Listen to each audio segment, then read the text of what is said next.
イスラエルの話をツイッターでも書いたんですけど、ガザ地区のハマスの最高幹部の一人の人が、イランのテヘランに住んでたんですけど、で、そこの人が爆弾で暗殺されました。で、イスラエルが俺たちがやったぜって言っちゃったんですよね。で、あれ言わなければ、まだお茶を濁すという方法はあったと思うんですよ。イランとしてはもうこれ絶対イスラエルがやってるよねと分かってるんですけど、でもイスラエルがこれやったよねって言わなければ、犯人分からないから、まあ、どうしようかねぐらいな可能性があったんですけど、イスラエルが俺たちやったっすって言ってしまうと、それはイランに対してめちゃめちゃ失礼なことをしたという表明をしたわけじゃないですか。イランに住んでる人を勝手にイランに暗殺部隊を送り込んで殺しました。俺たちがやりましたって言ったら、それはやり返さなきゃいけないよねというふうに、やっぱりどの国も感じると思うんですよ。例えばじゃあ北朝鮮が日本の偉い人誰かをぶち殺しました。で、それは事故かもしれないし、暗殺されたかもしれないけど、誰がやったか分かんないよね、であれば、日本としても、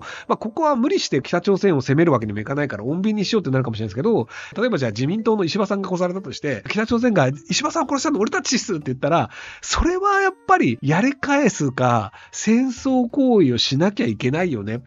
ていう世論はやっぱり強くなっちゃうじゃないですか。っていうので、やっぱりイランとしてもやり返さなきゃいけないよねっていうのがあって、で、72時間以内にやり返しますっていうのをもうイラン言っちゃったんですよね。前に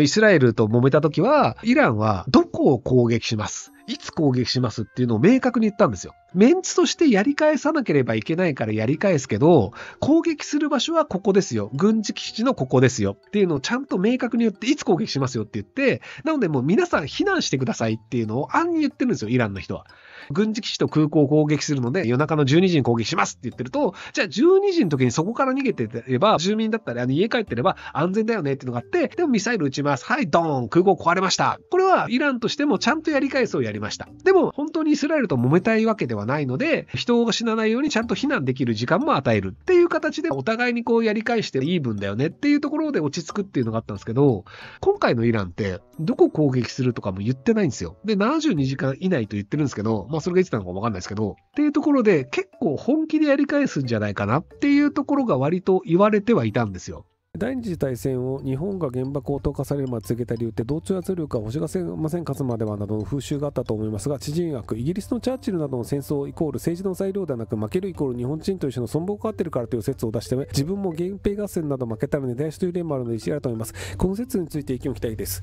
まずは根絶やしというのは日本はほとんど行われていません。織田信長が多少やろうとしてめちゃめちゃ揉めたぐらいで、基本的に全員殺すっていうのって日本やらないんですよね。中国とか大陸の場合って村人全員殺して村壊滅しましたっていうのが結構あるんですけど、日本の場合ってそれがほとんどなくて、なんでないかっていうと、村の人全員殺すより村の人に働いてもらって年貢を納めてもらった方がいいよねっていう島国の考え方なんですよ。大陸の場合って殺して全部奪い取って殺して全部奪い取ってってずっと移動し続ければ何の問題もなく暮らせるんですよ。でも日本の場合島なので、誰かが農作物を作んなきゃいけないんですよ。なので全員殺したら誰も農作物作れなくなっちゃうじゃんっていうので、じゃあ俺たち武士が農業やるのやだよ、じゃあ農家の人は残しておこうっていうので、相手の武士だったり武家だったりとかの一族老頭をぶち殺しますはやるんですけど、農民は別にじゃあ今後はじゃあ今まで織田家に年貢を納めしたけど、もう織田家じゃなくてじゃあ武田家に年貢を納めてねっていうので、織田家の武将とか侍とか全員殺すんだけど、でも農家は残しといて、そこの農作物はじゃあ武田がもらいますっていう形で、基本的には農家が年貢を納める先が変わるっていうだけで、農家をぶち殺そうとか農地を全部焼き払ってしまおうとかっていうのは日本はほとんどないんですよ。これが大陸と島国の差なんですけど、日本人の存亡がどうこうっていうのはあんまりないんですよただ戦争をしたい人たちが戦争をけしかけるための謳い文句として日本人という種の存亡っていうのを言ったりするんですよ。アメリカ人に負けたら日本人の男は全員殺されて、で女の人も拉致られて強姦されて大変なことになるから、だから1億玉砕でアメリカ人というのが日本の領土に入ってきたら女性だったり子供だったりでも竹槍でアメリカ人と戦わなければいけないよっていう風な戦争をさせたい人たちっていうのが、アメリカ人が来たら大変なことになるぞみたいなデマを流したんですよ。で実際じゃあアメリカ人が日本に来ました、マッカーサーが空港から降りてきましたっていう時に、じゃあアメリカ人が虐殺するかっていうと、別に虐殺もせずに普通にこう日本を統治していて、ギブミーチョコレートって言ってチョコレートいっぱいもらって、で結果としてアメリカの軍事力の庇護のもと日本は成長しましたっていうので、あ、よかったよねっていうところだったりするんですよ。なんでその戦争をさせたい人たちっていうのがデマを書くよくあることなんじゃないかなと思うんですよね。なんで僕、戦争が起きたら逃げますよっていうのは結構前々から言ってる派なんですけど、戦争が起きて日本を守らなければいけないっていう風に言ってる人たちって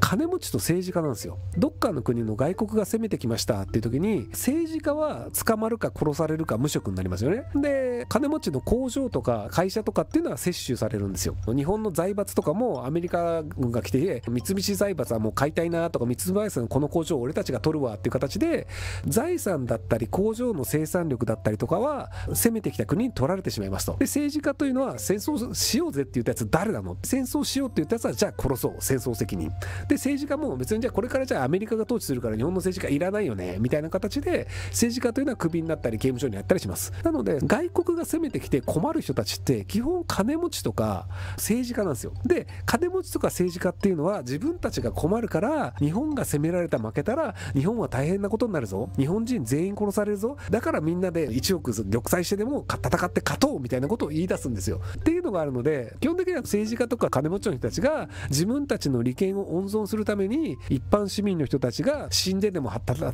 えみたいなことを言うんですけど、僕は金持ちとか政治家のために死ぬ気はないので、戦争になったらさっさと逃げます。はい、戦いたい人は全然戦っていいんじゃないかなと思いますけどね。僕はそのなんか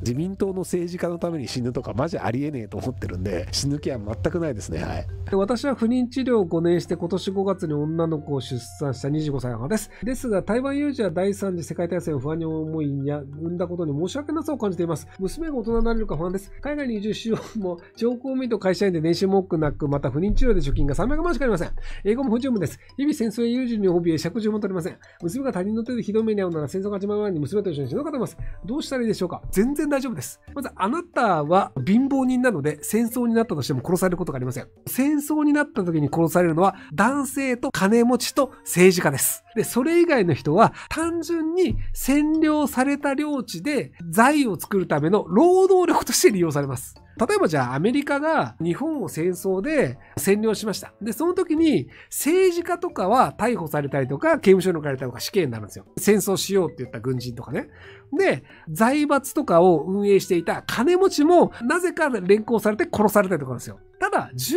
業員はそのまま働かされるんですよ。だって、従業員が働かないと価値が作れないじゃないですか。缶詰工場の社長が殺されたとして、缶詰工場を運営しないと儲かんないから、缶詰工場の労働者はそのまま働いてもらうんですよ。なので、占領された時に困るのは金持ちと政治家で、労働者は同じ作業をずっと続けます。アメリカ人がその社長をぶち殺したとして、でも缶詰はずっと作ってくれて利益を上がった方がいいから、労働者今の通り普通に働いてね。ただ、社長は俺だし、儲かったのは俺が持ってくよっていうだけなんですよ。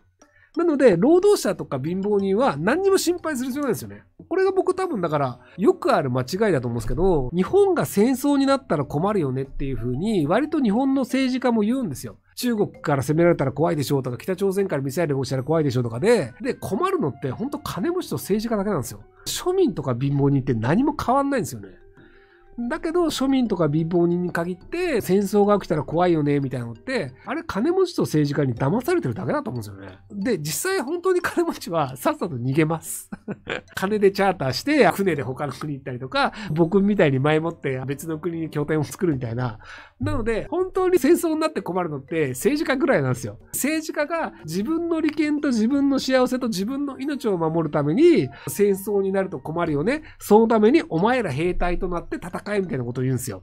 例えば中国と戦争になりましたって言って、日本人の若い人たち男性とかが中国人と戦って多分何人も死ぬと思うんですよね。で、政治家は生き残るんですよ。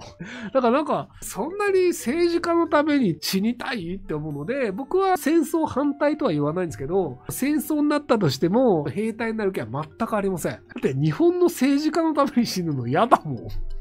っていうのを言うと怒る人もいっぱいいらっしゃると思うんですけど、何のために戦って誰のために死ぬのかっていうので、じゃあロシアがウクライナとの戦争で負けた時、誰が困るのかっていうと、ウクライナ人がロシアに攻め込んで、ロシア人ぶち殺したりはしないんですよ。ロシアとウクライナの戦争負けた時、困るのはプーチンとかロシア人の政治家とかロシア人の官僚なんですよ。なので、ロシアの若い兵隊が何のためにウクライナ人と戦って死んでるかっていうと、ロシア人の政治家のために死んでるんですよ。それ嫌だよねっていうので、ロシア人兵隊遺族母の会っていう人たちは、今のロシア・ウクライナの戦争にはめちゃくちゃ反対してるんですよね。っていうのがあるので、僕は基本的には戦争反対とは言わないんですけど、戦争になったら俺は日本を守るために戦うぜって言ってる頭の弱いネトウヨの人たちがいるんですけど、あなたが戦うのは日本のためではなく、日本の政治家のために戦うことになります。で、自民党とか立憲民主党とか共産党とか、参政党とか NHK 党とか、国民民主党の政治家の方の顔を思い浮かべていただいて、あの方々のためにあなたはこれから死にますっていうことになるんですけど、まあそれでいいと思ったらやればいいんじゃないでしょうか。ご視聴ありがとうございます。今回の動画はこちらからの切り抜きになります。